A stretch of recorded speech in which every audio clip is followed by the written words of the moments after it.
तौर पर हमारा आज का मौजू है कलाम मुक़द्दस में रोज़े की ज़रूरत और मकासद।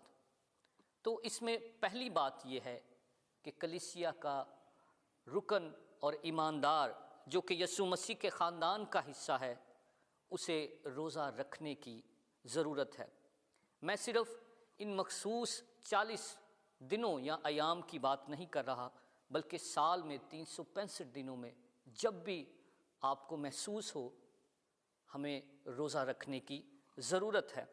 क्योंकि हमें रोज़ा रखने की ज़रूरत जो है, अगर ना होती तो मत्ती की इंजील उसका 9वां बाब उसकी 14वीं और 15वीं आयत में जब खुदावंद यीशु मसीह से सवाल पूछा गया कि तेरे शागिर्द रोज़ा क्यों नहीं रखते, तो उसके जवाब में खुदावंद यीशु मसीह ने कहा कि बरातियों के साथ जब तक दुल्हा है वो मातम कैसे कर सकते हैं, लेकिन जब दुल्हा उनसे जुदा हो जाएगा तो वो रोज़ा रखेंगे।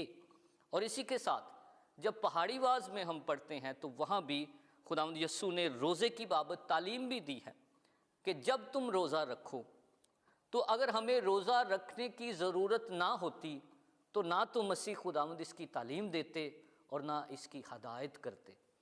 तो मेरे अजीज़ों, बल्कि वो साफ कह सकते थे कि इन्हें रोज़ा रखने की ज़रूरत नहीं है और ना आइंदा कभी ये रखेंगे। तो साल में जब भी आपको महसूस होता है रूहानी बेदारी के लिए ये ईमानदार की ज़रूरत है कि रोज़ा रखा जाए, लेकिन सवाल ये पैदा होता है कि रोज़ा क्यों रखा जाए। रोज़े का मकसद है, और बग़ैर मकसद के रोज़ा जो है वो रोज़ा नहीं बल्कि एक डाइट होगा, और ये हमारा फ़ाका होगा। शायद हम अपनी जिस्मानी सेहत को बेहतर करने के लिए, स्मार्ट होने के लिए रोज़ा रख रहे हों। बग़ैर मकसद के रोज़ा जो है वो डाइट कहलाता है। हमें रोज़ा रखने की ज़रूरत है। अगर खुदावंद यीशु मसीह को ज़रूरत पड़ गई, वो खुद खुदा था और सिर्फ़ उसने ये रोज़े की तालीम और रोज़े की प्रैक्टिस इसलिए की है ताकि हमारे लिए नमूना हो। उसने जब दुआ की, उसने जब रोज़ा रखा, वो जब रोया, उसने जब खाया पिया, उसकी सारी ज़मीनी ज़िंदगी में जो कुछ उसने किया ये हमारे लिए नमूना था। और इन 40 दिनों में मैं ये कहूँगा कि जिसका जो महसूस करता है वो रोज़ा ज़रूर रखें, लेकिन मकसद के बगैर नहीं। अब मकासद बाइबल मुक़द्दस में क्या क्या हो सकते हैं, हम इन पर गौर करेंगे। पहला मकसद तौबा के लिए।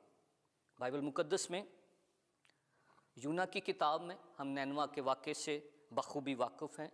दानियल की किताब 9वां बाब उसकी 3री आयत, नहमिया 9वां बाब उसकी पहली 2 आयत। नैनवा के लोगों ने रोज़ा रखा और चूँकि यूना ने मुनादी की और तौबा की मुनादी की, तो हम उस सारे वाक़े को जानते हैं कि बच्चों ने, बड़ों ने, जानवरों ने, बादशाह ने खुदावंद के आगे रोज़ा रखा और फिर जो है दुआ की और अपने गुनाहों की माफ़ी के लिए इल्तिजा की। दानियल की किताब में पढ़ते हैं, वो कहता है मैं अपनी कौम के गुनाहों की माफ़ी के लिए तौबा करता हूँ और रोज़ा रखता हूँ।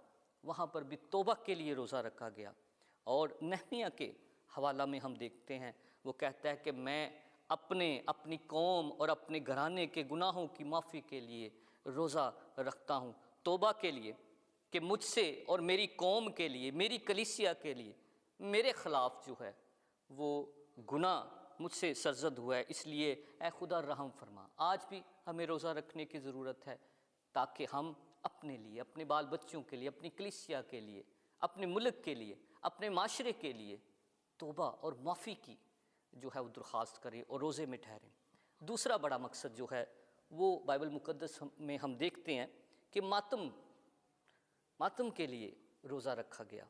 जब मौत हो जाती है, जब शहादतें हो जाती हैं, जब दुख के अंदर है कोई, तो जब मातम का वक्त आ जाता है तो बाइबल मुक़द्दस में रोज़ा प्रैक्टिस किया गया।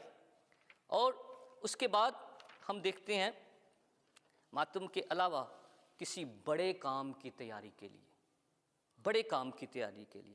आस्तर के आगे बहुत बड़ा काम था।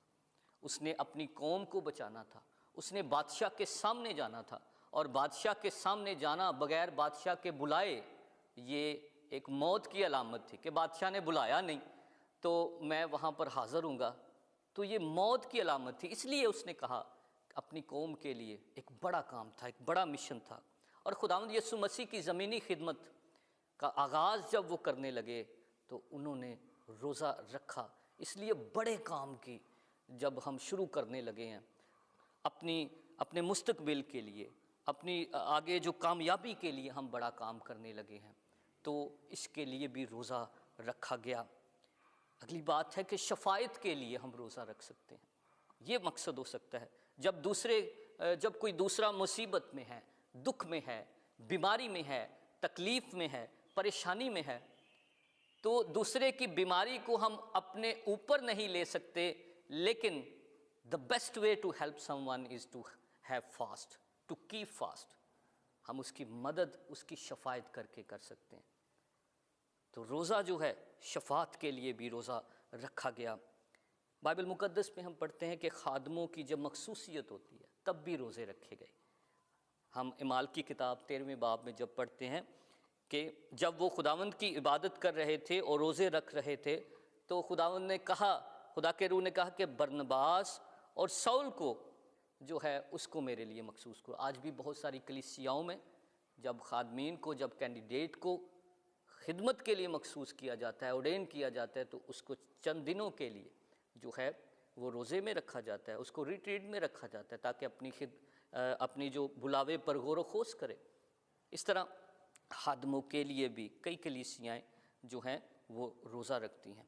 तो रोज़ा बग़ैर मकसद के नहीं है, इसलिए रोज़े की ज़रूरत है। पहली बात हमने आज ये बात सीखी।